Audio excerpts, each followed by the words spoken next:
In the last few days, I've held some discussions with different people, some from the north and some from the south, on the vexed issue of the security challenges that Nigeria is facing today.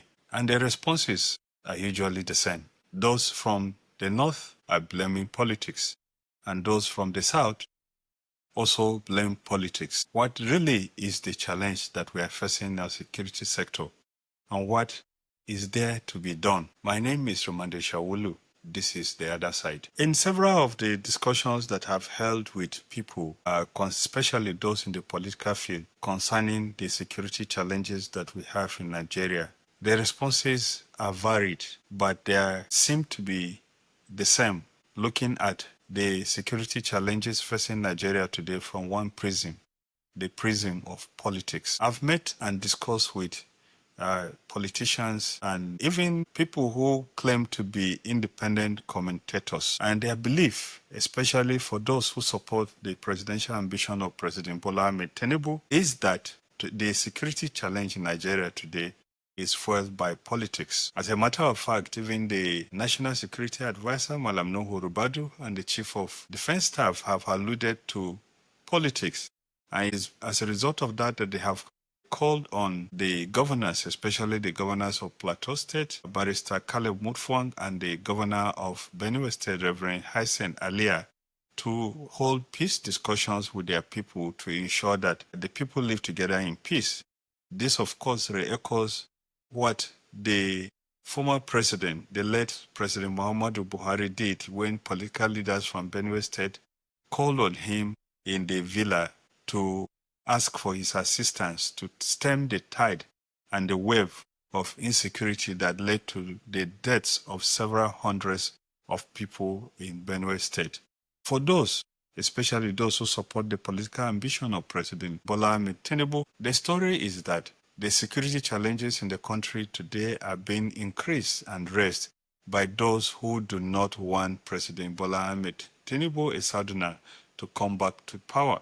In their mind, as far as the argument goes, the people who have been holding political power, that is the North, are so intent on keeping power that they want to do everything in their power to ensure that the security challenges in Nigeria increase to the extent that President Bola Ahmed Tinubu will not be re-elected. And for this, they call attention to what happened to President Goodluck Jonathan between 2012 to 2015, during which we had an escalation of terrorist attacks in the Northeast. At least 3 local government areas being held by the Boko Haram.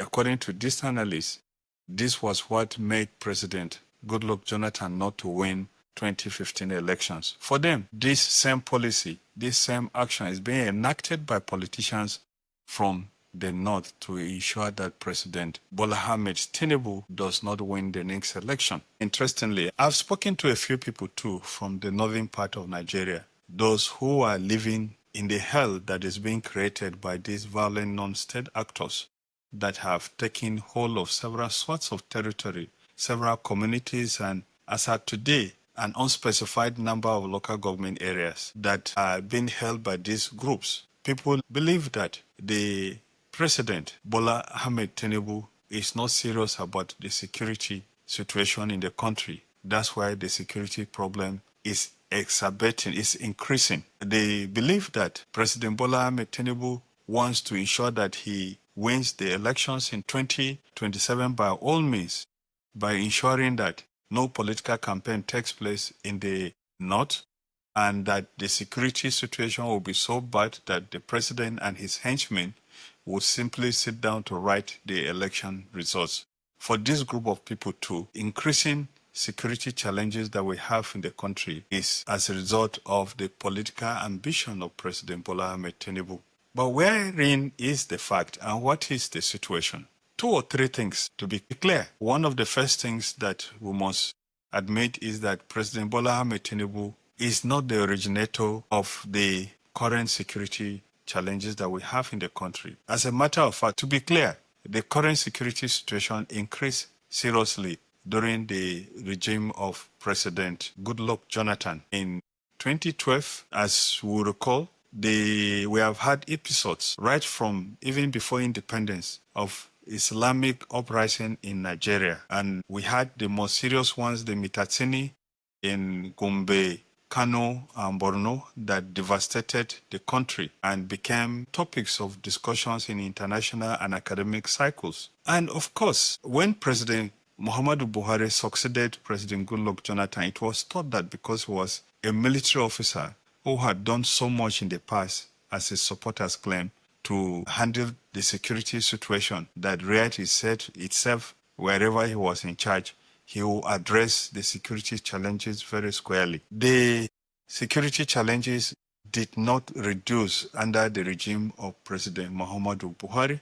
As a matter of fact, even though a lot of efforts were made, and the government, to its credit, engaged in the purchase of military hardware that had not been previously purchased, an embargo on Nigerians' ability to buy military weapons because of complaints that were made by Nigerians to the international community that the military was engaged in extrajudicial killings and was not respecting the rights of people. It was such a big affair that President Goodluck Jonathan had to go cap in hand and literally going through the refuse dump, so to say, of weapons in Europe, Eastern Europe, to be able to get some weapons to fight insecurity. And when President Muhammadu Buhari took over, the American government under President Trump, Donald J. Trump, softened its stand against Nigeria, and Nigeria was able to buy some weapons, including some aircraft from the United States, and bought a lot from several other places to fight the challenges of insecurity that was spreading when he was president. At that time, too, there was a misrepresentation at the highest level of the nature of the emerging security situation in the central parts of Nigeria, the areas called the Middle Belt, as well as in parts of the northwest of Nigeria. These were largely ignored, or they were thought to be no problems or ethnic problems between the Hausa and Fulani in the northwest. Characterization of the government was that it was ethnic problem. The government's response was that people in these communities should learn to live in peace with one another. These problems festered.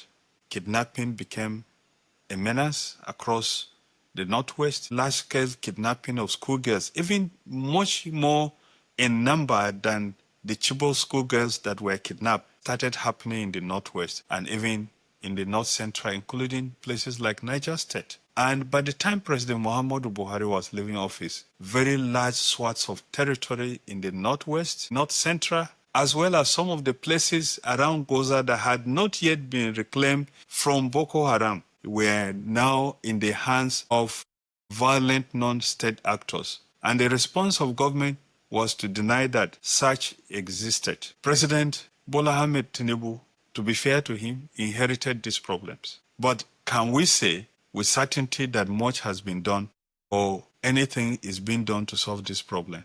I believe that if President Bola Ahmed Tinubu had addressed this problem vigorously, we would not have a situation today where communities will ignore government agencies and go to sign peace accords with bandits and non-terrorists.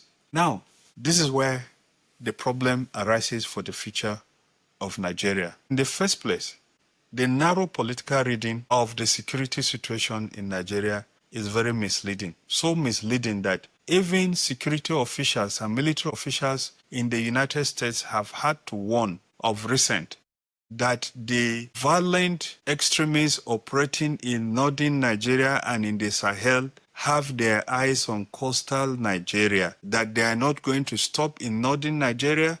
They are going to walk their way down to the coastal Nigeria because they need access to the sea. These violent non-state actors work with terrorist groups around the world, and these terrorist groups depend on the sale and distribution of narcotics, and so they need access to the coast so that they will be able to work with the cartels working in Central America to get access to these narcotics to be able to distribute them around the world. and government needs to listen carefully to the warnings that is coming from the United States. Secondly, all this narrow political reading of the situation ignore the fact that as at today, the terrorists operating in northern Nigeria are the same groups of people that are operating in southern parts of Nigeria.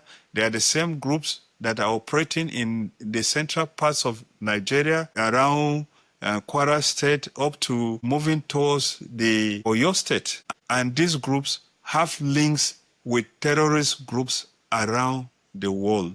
And so for people who are thinking that these terrorist groups are just miscreants, groups of young boys who are seeking for money, they will be disappointed 2-3 years down the line if this situation is not addressed, that these guys are not just coming for the poor peasants in the northeast of Nigeria or the northwest of Nigeria or the farmers of the middle belt of Nigeria. They are coming for everybody, including the people who are living in cities and looking at this problem as a narrow political problem as to whether President Bola Ahmed Tinubu should be elected in 2027 or not. This is a clear and present danger that any security analysis that ignores the danger of the linkages between these groups and their greater agenda and vision for Nigeria and for the world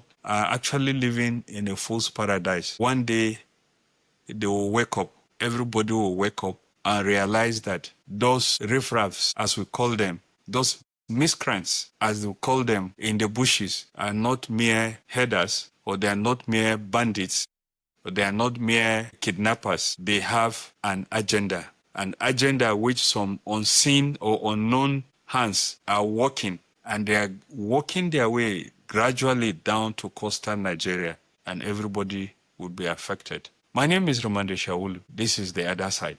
Please let me have your comment on the security situation in your locality. How are you faring?